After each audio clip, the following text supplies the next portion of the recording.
into this new system. So that happens in a variety of ways. Most importantly, from the centre out to the localities. Okay, a sort of reversal of the dynamic. The Conservative Central Office is created in 1870. The Liberal Party's Central Association created in 1874.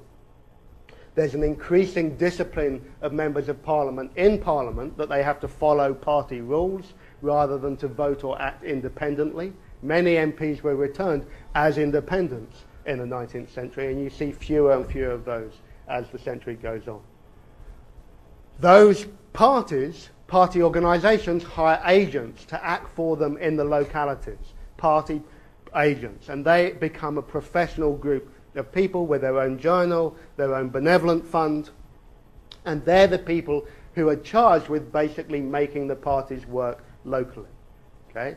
There are 400 Tory agents by 1900 and 321. All the big constituencies have agents who basically fix who's going to be the candidate. And critically, after the Corrupt Practices Act of 1883, when you couldn't hire someone to work on your campaign, you couldn't pay someone to work on your campaign, to organise the volunteer labour. Okay? Another big difference here with national political parties is, like the Anti-Corn Law League, they quickly figure out that they're going to hold their meetings indoors. Okay? And they're going to not only hold them indoors, but you're going to have a ticket. You can only get into the room if you've got a ticket. That prevents the Hogarth-like mob coming up from the other party to disrupt and break up your meeting. And then finally, another key thing that national political organisations do is create nationally conceived campaigns. Earlier in the century, campaigns were predominantly around local issues. When you've got a national party organisation, its campaign becomes nationally orientated, and the balance between local and national issues shifts. And key part of that is the production of its own posters and campaign literature. So the Liberals create their own publication department in 1887. They're creating they produced 10 million leaflets for the 1892 election. And at the 1910 election, the Liberals and the Conservatives both distributed over 40 million leaflets each. That's 10 leaflets for every voter. Okay, so you think that, you know, campaigning tactics are overwhelming now. They were just as overwhelming in the early 20th century. And they looked like, these are some examples of early political posters produced in the first decade of the 19th century. Classic illustration of the free trade shop, where you see the loaves are big and fat, and the protection shop, where it's a very miserly choice. Early Labour poster, you get the idea of the nationally conceived party campaigns. Parties then didn't just have this big bureaucratic organisation that worked on a national basis. They also, that in itself, the bureaucracy alone wouldn't make people support a party. Okay? What you have to do is cultivate that loyalty, cultivate that support, and you do that locally. And to do that, you have to create a political culture that draws people in. You have to offer them not just a series of manifestos of what you want to do, but a vision of a whole way of life. And the Liberal and the Conservative Party have two very different political cultures of these two nascent parties. The Liberal culture is one which is all about self-improvement. So you go to the local Liberal club and you go and watch a play, or you listen to a reading, or you listen to speeches, or you organise a tea party. The Conservative Party clubs are much, much more fun. Okay? There it's basically all about sociability. It's about the being able to play pool and billiards and basically have a good time. Okay? And that's how the Conservatives portrayed themselves, as defending the traditional liberties of the people, whereas the Liberals just wanted to make you better all the time. Similarly, of course, the Labour movement, when it emerges in the late 19th, early 20th century, similarly creates a culture where it promises to build a new type of socialist life. Okay? Not just to create a new type of person, to create a new type of person who was a socialist. And here you have a picture of the Clarion Cycle Club. The Clarion was one of the a labour organisation, and cycling and hiking were very, very popular pursuits. There are ways of trying to build a community amongst fellow members. I want to give you two images now, because I know we're drawing to a close, of what these clubs look like. An enormous amount of these local party clubs were built from the 1870s onwards. This is an example of a Liberal club. This is an example of a Conservative club still standing in Bradford. And Bradford really is that grim, I can assure you. Conservative clubs often had a garden out the back. Some of the early ones had bowling greens. They were interesting and fun places. Okay, so any questions about the development of political parties, what they did, how they worked? Because I went through that really pretty rapidly. No questions? Yeah, what's your name?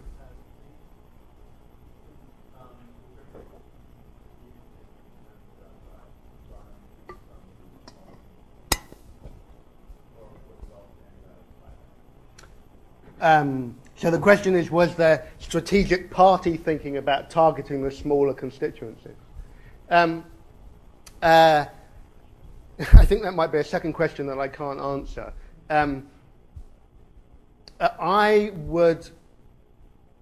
This is a provisional answer, which you could put in the category of a guess, but a provisional answer sort of sounds better. I would suggest that the smaller constituencies are predominantly at small towns, okay, very small towns. They're not rural, county seats. They're small towns, and small towns that tend to be dominated by a local landlord.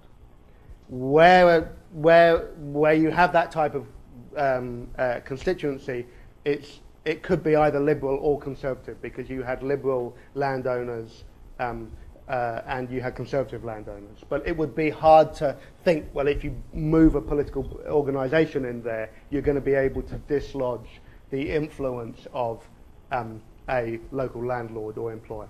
Okay, so this is an important point to make. The introduction of the secret ballot doesn't eradicate the politics of influence. Okay, you had Liberal mill owners, okay, Liberal owners of mills in the northwest of England, who would march their workers down to vote at election time. Now, they couldn't see how their employees voted, but it was a big thing. If you worked in this mill, every town had 4 or 5 mills. There were clear political differences between the owners. Very often, it was thought that people that worked at Liberal mills owned by Liberal figures would support the Liberal Party, and vice versa with the Conservatives. So in that case, what I'm trying to say is that just having a bureaucratic organisation, a national party organisation, wouldn't immediately displace the traditional forms of organisation in those communities. Someone else had a question, was it you? Yeah. What's your name again? Sorry. Your name again. Christina. Do you switch parties? Is there a backlash against it? Or? The question is, could you switch parties? Yeah, and of course, it's just like in the US today. You can vote Republican, one election and Democrat at the next. You could, of course, do that. And particularly given that, especially in the early days, many MPs made such a big thing about, well, I'm a member of the Liberal Party, but I really like to think and act independently of that party. And many people were attracted to that type of position in exactly the same way that, an independent candidate in presidential elections is often considered to be quite a thing here, isn't it? And it draws people from both parties. So, I mean, there are obviously groups of people who wouldn't switch, you know, who would never dream of voting for another party for their own reasons. Any other questions? Yeah.